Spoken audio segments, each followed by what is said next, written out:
Welcome back. Kaede, before we go into the humanitarian services discussion, let me quickly read out some of the contributions on Twitter. Festus Akimboyewa is still talking about the cabinet, that the new cabinet must be bold to take some tough unpopular decisions like removing the oil subsidy and increase tax, especially VAT. So that's the only way government can raise funds for investment in key infrastructure that creates jobs. And Okenwa Chukwuma says, we really need the ministers to put on the heart of service and get the ball rolling at once. So. All right, so we believe that the government is listening. And the ministers are listening. Absolutely. All right, so let's move to the next discussion now. The 10-year conflict in northeast Nigeria has created a deepening humanitarian crisis. Violence by non-state armed groups and military operations continue to affect millions of people. And some 7.7 million people need urgent assistance in the worst affected states like Borno, Adamawa, and Yobe. Almost 1.9 million people, of which more than half are children, have been forced to flee their homes since 2008. 19th of August is the day set aside to celebrate men and women who are helping people in the crisis region. So this year is not any different. Yeah. It was on the news yesterday. It was, heartwarming to know that some of these displaced people are coming back to their areas and still trickles, gradually. But yes, we're making some progress. So let's get into that discussion. We have Walter Bell, head of humanitarian financing, United Nations Office for the Coordination of Humanitarian Affairs, Nigeria, joins us from our Abuja studio. Thank you, Walter. Good morning. All right. Thank you for having me here today. Absolutely. So we also have in our studio here in Lagos, Ia Johnson. She's the Executive Director, CESO Humanitarian Organization. Thank you for joining us. Thank you for having us. All right. So we keep talking about humanitarian issues arising from conflicts all over the world. Are these issues, in your own perspective, underreported? And how bad is it? Okay, well, first, let me honor my colleagues in the humanitarian sector who have lost their lives. Some are still in captivity. We remember some years ago the UN bombing. I actually used to be a UNICEF, a United Nations children's staff some years ago. And I was still a staff when the UN house was bombed in Abuja. So I want to honor my colleagues and those who were affected and their families. We also want to remember those who have been executed by Boko Haram, or ISWAP as they call themselves, Hawa Liman and Seifura Ahmed. Our other colleague, Alice Loksha, is still in custody. She's a UNICEF humanitarian worker who was kidnapped. Interestingly, these are all women. So that speaks to some of the things we're going to talk about women in humanitarian work. In terms of humanitarian crisis, yes, of course, there are conflicts. Funny, I was listening to you as you were talking about the statistics on displacement in Nigeria. And the focus over the last few years has been down Adamawa, Yobe, Borno. No doubt they're really bad. We work with a lot of people who have fled from those areas into Lagos, for example. And quite a number of them are they're not probably accounted for in some of those statistics. So first, even the statistics of people affected. It has been 1.9 million officially reported. I think a few months ago it was changed to 2.1 million. I question those statistics. I think they should be looked at more closely because right now we have humanitarian crisis almost all over the country. We have in different states across the Middle Belt, Plateau, Taraba, Nasarawa, Benue, different places, even in the east, where people have been displaced by other conflicts, for example, attacks by herdsmen militia or, other things that are going on. And we need to take a closer look. So in terms of humanitarian situations being underreported, yes, there are those ones that are due to conflict. There are also things we see with floods, natural disasters, or not so natural environmental situations happening where people are being displaced. Those are also humanitarian crises. I think we need to better define those things and take a closer look. So I definitely think a lot of these are underreported. In some smaller communities, you don't get the information. I'll just finish with a story. Some years ago, we were working in a community, or in some communities in Benue, and we remember trying to get some media attention on those communities at that time. And I remember somebody actually telling me in the media that at that point in time, Boko Haram was more interesting for them. So they were not going to come and cover this story that was building. This was 2014. And we've seen what has happened now, because there's so many, you know, the state says there are hundreds of thousands of people displaced in that state. So there's a lot of it that's underreported. Okay, so if we go to Abuja, Alta, in terms of humanitarian work, what does it take to do this? Because she's mentioned a lot of, you know, some of these volunteers that have lost their lives, or those that are working in humanitarian services.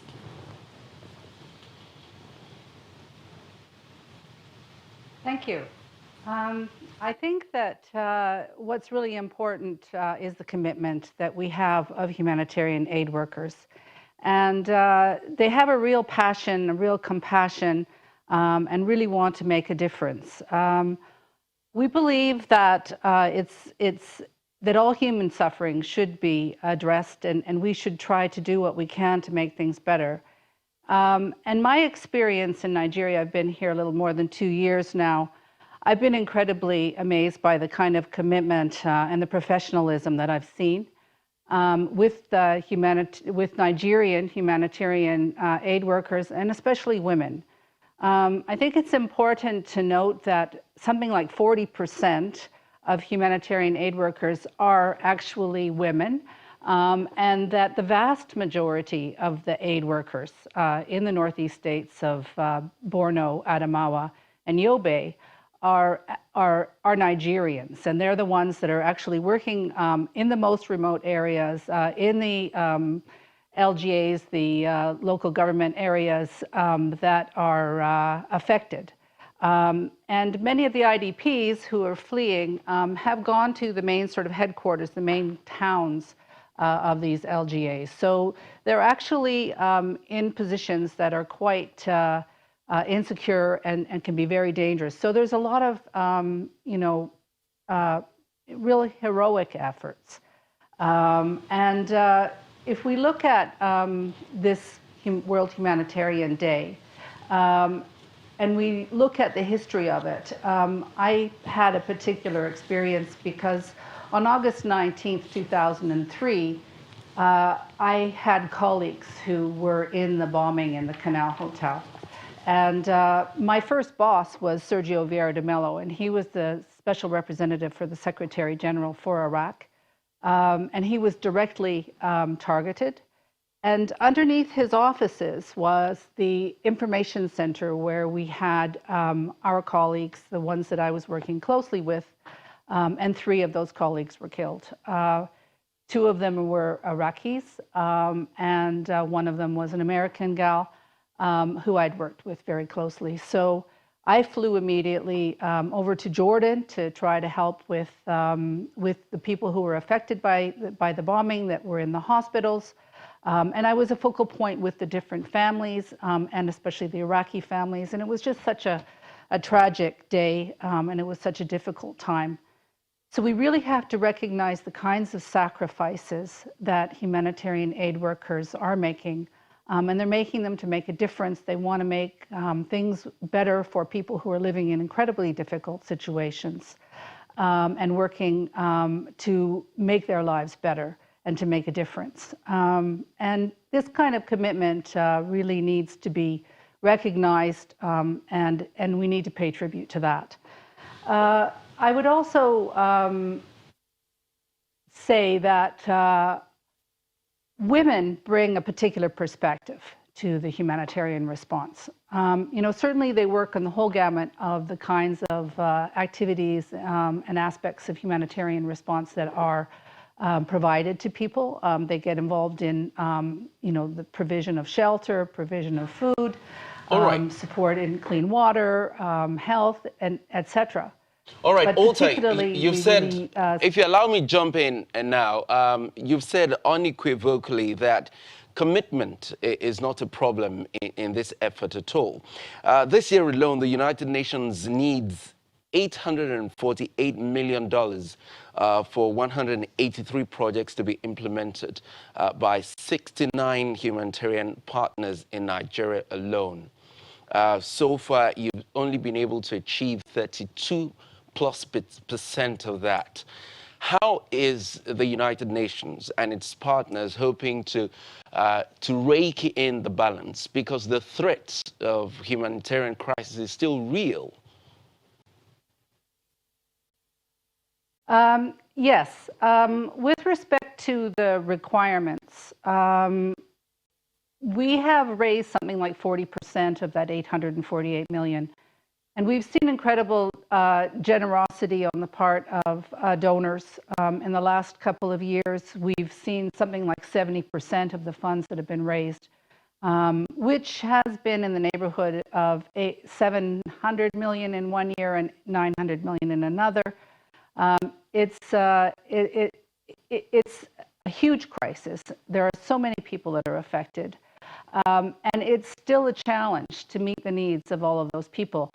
We have targeted 6.2 million people in this response, and we still have a long way to go. The last few years have really been characterized by increased displacement. The numbers of people that are arriving every day in the different IDP settlements are huge. It's a wave after wave after wave. Already this year, we've had nearly 140,000 people who have come out and come to new IDP settlements. Some of them who've actually moved from areas where they were previously in IDP camps that have no longer felt secure there anymore. So they've moved into places like Maiduguri. And what that means is there's a constant requirement to respond and to increase the services, and especially shelter. Shelter has been one of our biggest challenges with this constant movement of people. It's been one of the biggest gaps, and over-congestion in these camps is a real challenge as well. It's a problem. It's something that we're trying to address. We're seeing 140,000 people moving. It means that you can't keep up with the shelter requirements as quickly as you have the people coming in. And this is really difficult during the rainy season. Not only that, the camps have, experienced a lot of flooding, so new shelters are required. So we still need a lot of funding to meet these kinds of needs. The environment is really dynamic. The crisis, continues unabated. It is something that requires our constant attention, and that means resources as well.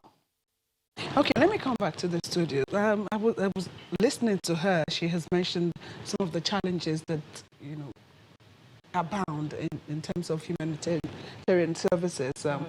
For those humanitarian workers, what are the most challenging issues? I think number one, safety, security. We've heard about those who have been kidnapped, killed. I don't know if you remember the story of the young lady who was working and she was killed in that hotel, in that resort in Kaduna.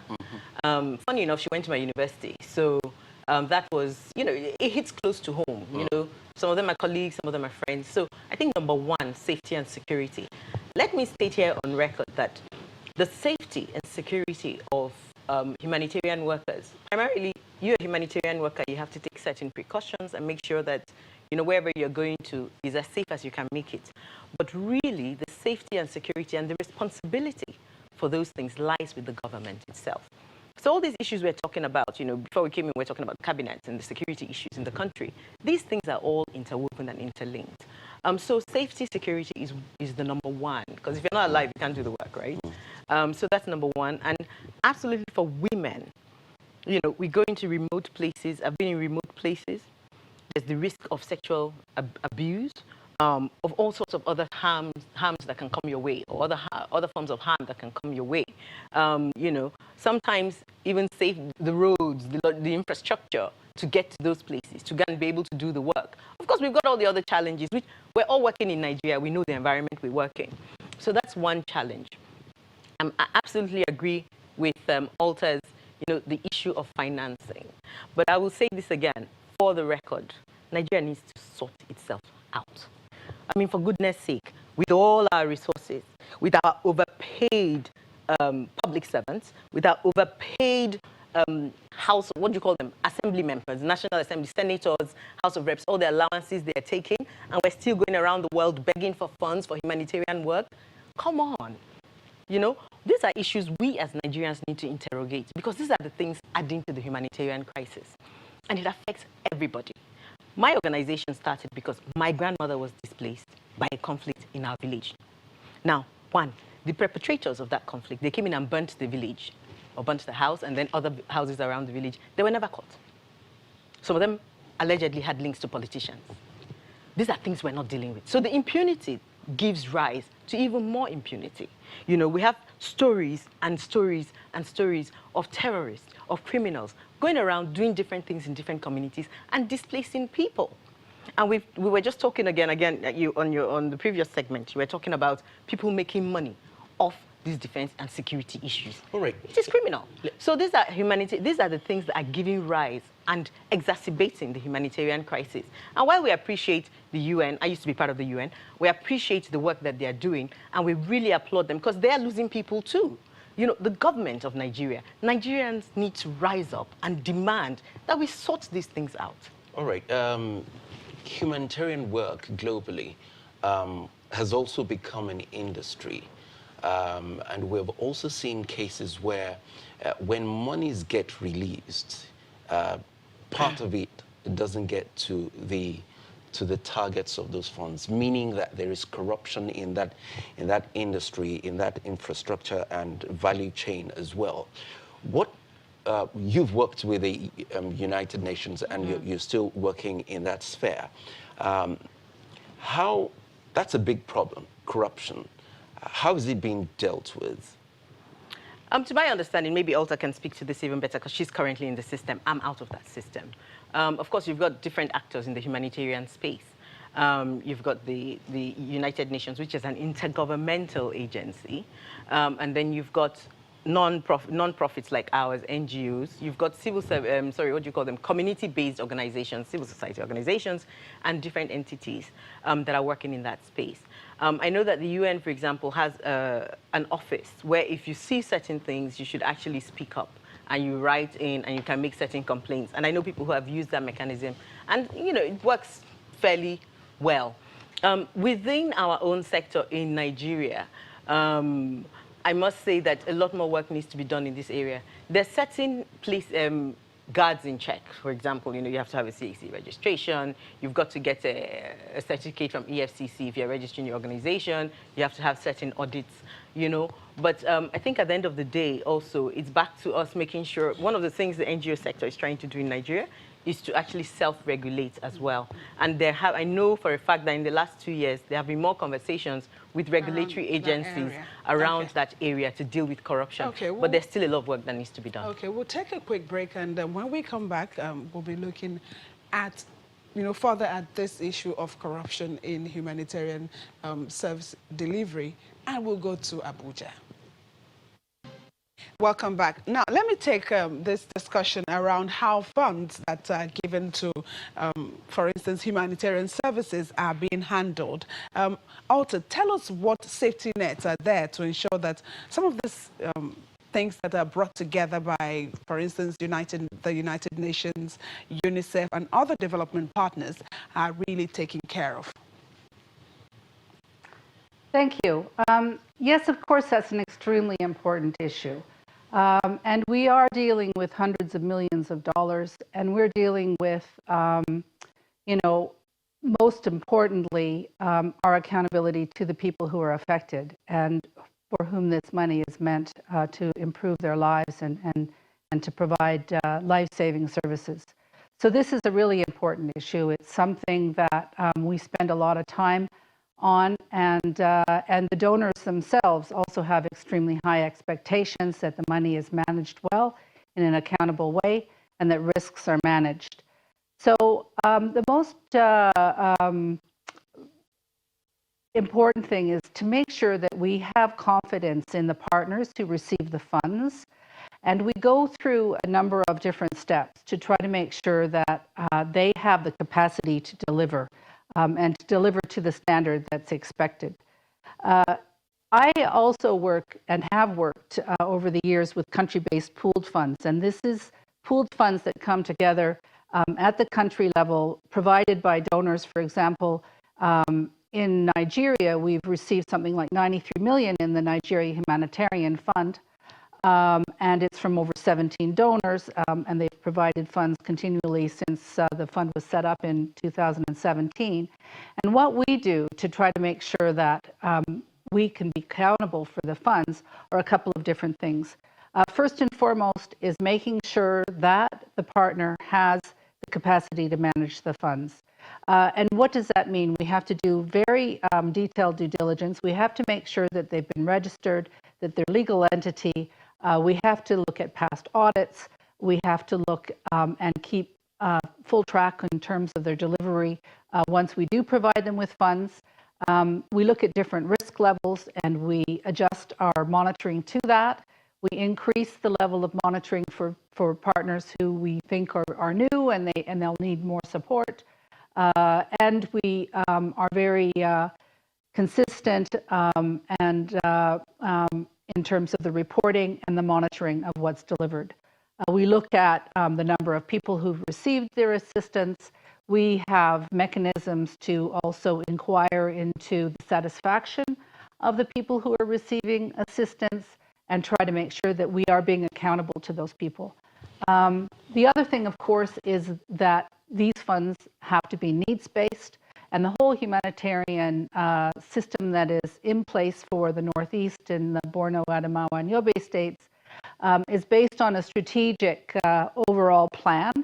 And within that plan, each of the partners has to be very specific about what needs they're going to address, where we look at the priorities in terms of the people who are the most vulnerable, and we provide funding on that basis. And the other donors, the bilateral donors, do the same thing. And they have very sort of strict requirements around capacities and reporting back in terms of what has been achieved with the funds. So far this year, we've provided assistance to more than 2 million people. In 2017 and 18, it was well over 5 million people that received assistance. And this is based on the monitoring that we've done and the procedures that we put in place to manage risk and to be able to show how we have delivered. Because demonstrating how we've delivered is really important. That confidence is critical to the donors for future funding. And it's also a way to ensure that our partners are also getting the support they need to perform at the levels that they require. Because in addition to that, we do capacity. Okay, Alta, let me just quickly put this in. I know that Nigeria, on the part of the country, also bring in counterpart funding when it comes to some of this projects. But let's talk about how Nigeria can own this response.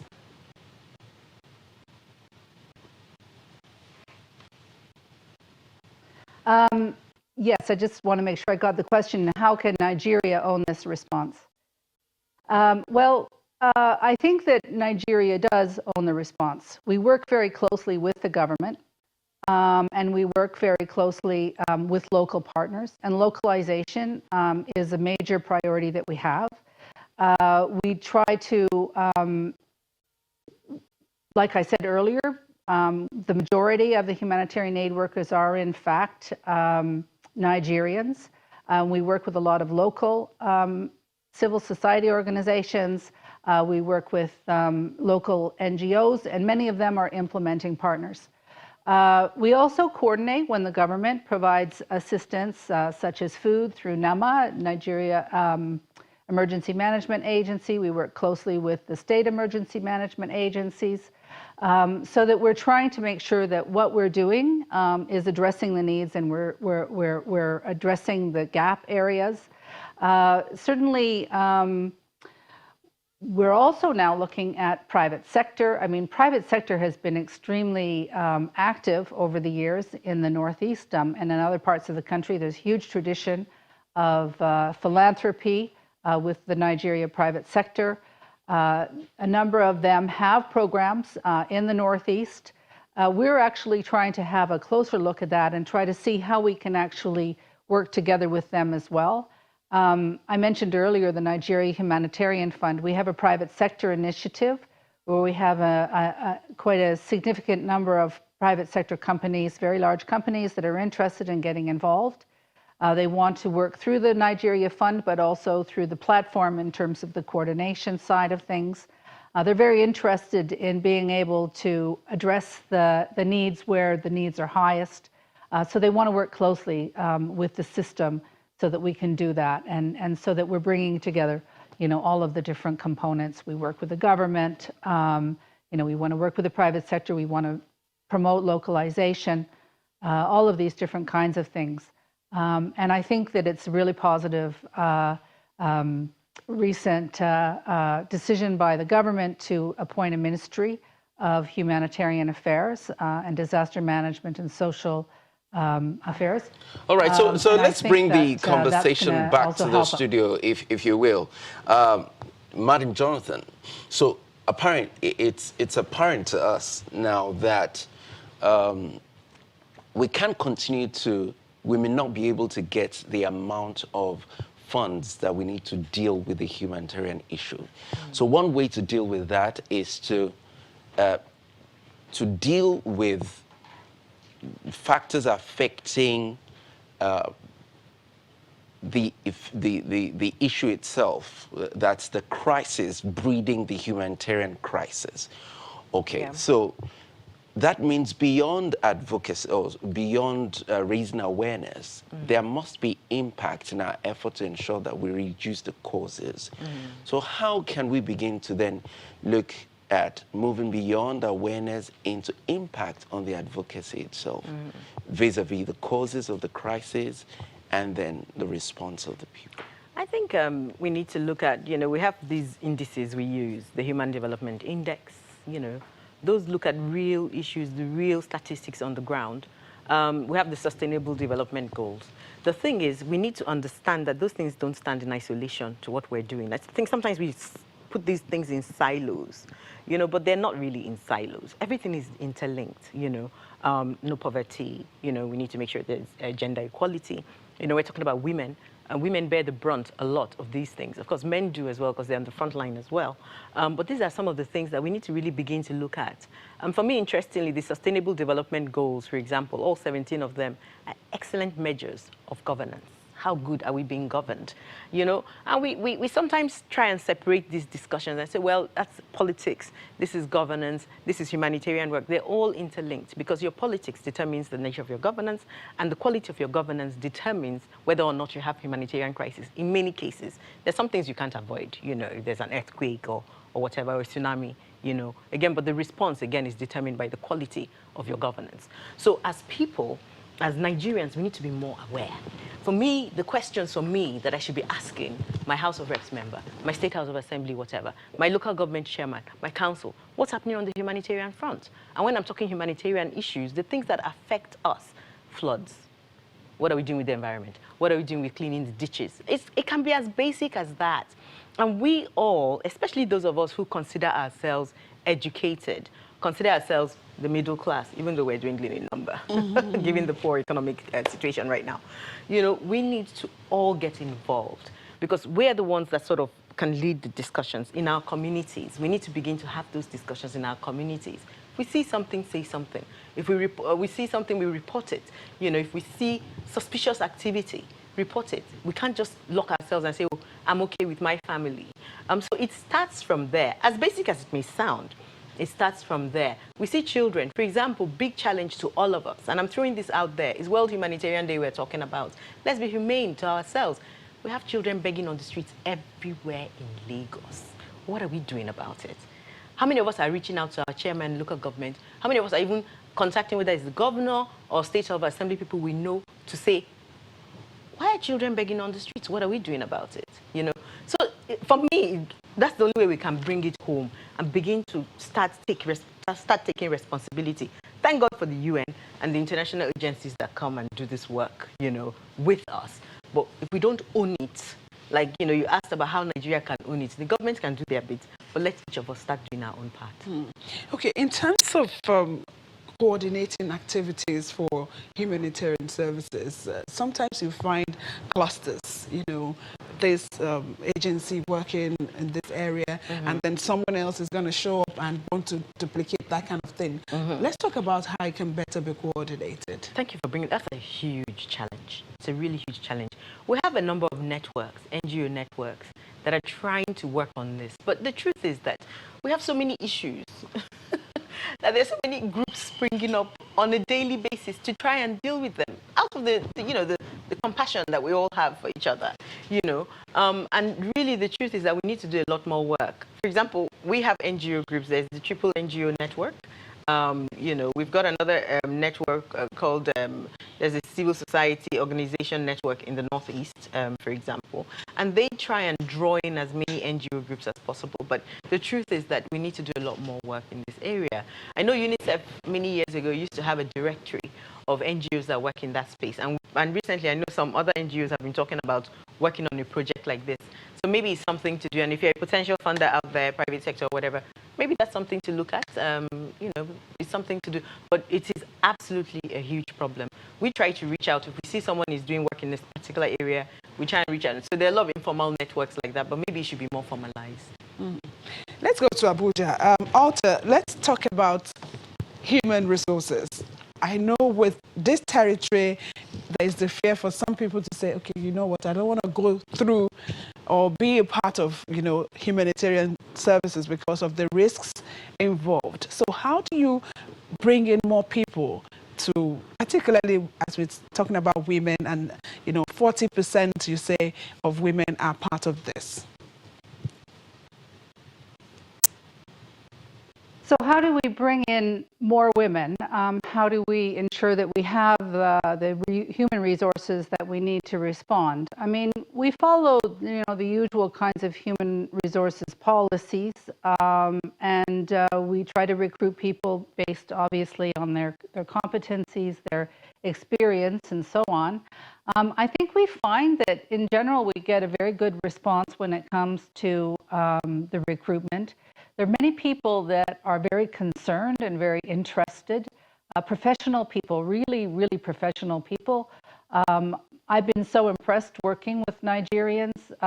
Here I work out of Abuja, but I'm up in Maiduguri all the time. There's such commitment. There's just this passion for this work. But there's no question that it's a big risk to put yourself at, and what we need to do to ensure that people feel safe doing their work is put in place a number of different mechanisms to support them. Earlier we were talking about working in remote areas, and in many of these areas we actually have to fly in helicopter because we can't drive there. Because of the insecurity, or where we can drive, we're often escorted by military or police.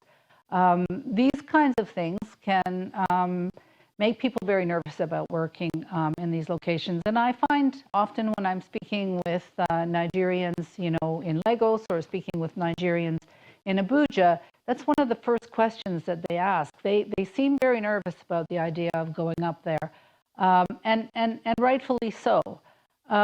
So we have to put in place security measures. We have to try to make especially extra measures to encourage women to come and to protect women who are humanitarian workers.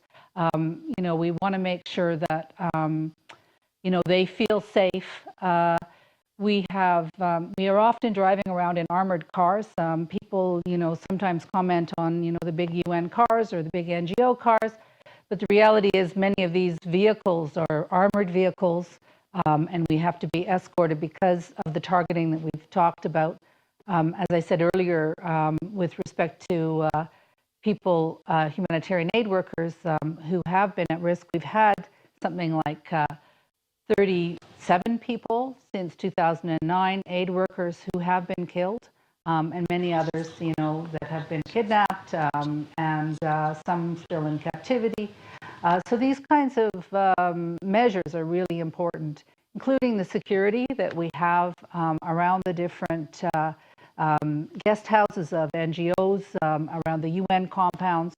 And in particular, up in the local government areas, the LGAs, let me butt in here again. So you're on the ground, especially in the epicenter of the humanitarian crisis brought on by the fight against insurgency or the battle with the insurgency. You're on ground and you're seeing those most affected by this. First, what are you learning about the crisis itself? What must people outside know about this? And can you share with us the heart of the people who are most affected by this? Well, I'll try, because I think that unless you experience it yourself, it's really hard to imagine how it's going to impact you. To have to leave your home, to have to leave your jobs, to have to live sometimes for years in IDP settlements where you're dependent on others for your basic services, for your food, where you want to get back to your farms, to working, and being in a state of dependency. I mean, it's heartbreaking. These people are so courageous. What they have to go through every day, it's something that we witness. And the struggle of seeing people and living and sleeping in the open because there's so many coming in that we can't keep up with the shelter needs. And then, you know, seeing children like that, or seeing children separated from their families and trying to bring their families back together. Psychosocial support is one of the key types of assistance that we try to provide, because you can't underestimate the impact on people who have seen war, who have seen people killed, their family members, who've had their lives completely disrupted and don't know when they can go back. You know, I think we can look at ways to try to find solutions. We don't know how long it's going to take, and this constant waiting in IDP settlements is really destabilizing for families and for parents of children. We can provide emergency education, we can provide safe spaces for the children where they can get vaccinations, food, clean water, you know, something to do every day, keep them out of situations where they could be exploited or come in harm's way. There's so many things that we try to do to try to normalize their experience. Indeed. Alta, there are so many things to be done to address the humanitarian crisis in around the country. Thank you so much for sharing your insight with us. The head humanitarian financing, United Nations Office for the Coordination of Humanitarian Affairs, Nigeria, Alta Bell. Thank you. And Jonathan, the Executive Director, CISA Humanitarian Organization. Thank you for all that you do. Thank you. Thank you, Alta. Thank you so much. We'll take another break now, and we'll be back in a moment.